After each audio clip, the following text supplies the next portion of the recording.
Diversi membri tal-Protezzjoni Ċivili kellhom ħidma xejn faċli biex jikkontrollaw nar qawwi li ħakem u qeret għal kollox karozza tal-linja f'inċidenti li seħħ ftit wara s-sija ta' wara nofsinhar fi triq il-Mosta f'San Pawl il-Baħar.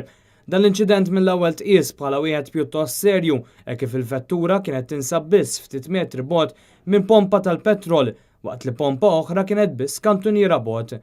Fortunatament fl-inċident ma kienx hemm persuni li sofrew xi ġrieħi biex xufier li l-ewwel afżal in-nies biex jinżlu mill-vettura qabel laħaq niżel minnha huwa wkoll waqt li n-nar beda jaħkem ukoll il-parti ta' ġewwa. Fil-fatt fi stqarrija mill-Malta Public Transport jingħati li kien ix-xufier biss li kellu bżonn l-attenzjoni medika, iżda dan kien biss kawża ta' xokk u għattieħed l-isptar Mater Dei għall-kura. Bil-karozza tal-linja taqbad li kienet mal-ġemb ta' triq saret ħsara wkoll fil-faċċata tal-binja li tinsab ma' ġemba showroom tal-karozzi. Fil-fatt, membri tal-Protezzjoni Ċivili kellhom jitfgħu wkoll in-nar il infirex ma' din il-faċċata. Dan hu biss wieħed minn sensiela ta' każi riċenti. F'Marzu tas-sena li għaddiet karozza tal-linja oħra nqerdet għal kollox fi triq Ardalam. Fortunatament dakinhar ukoll għalkemm kien hemm xi persuni abbord ħadd ma weġġa, iżda x-xufier kellu jingħata l-kura minħabba d-duħħan.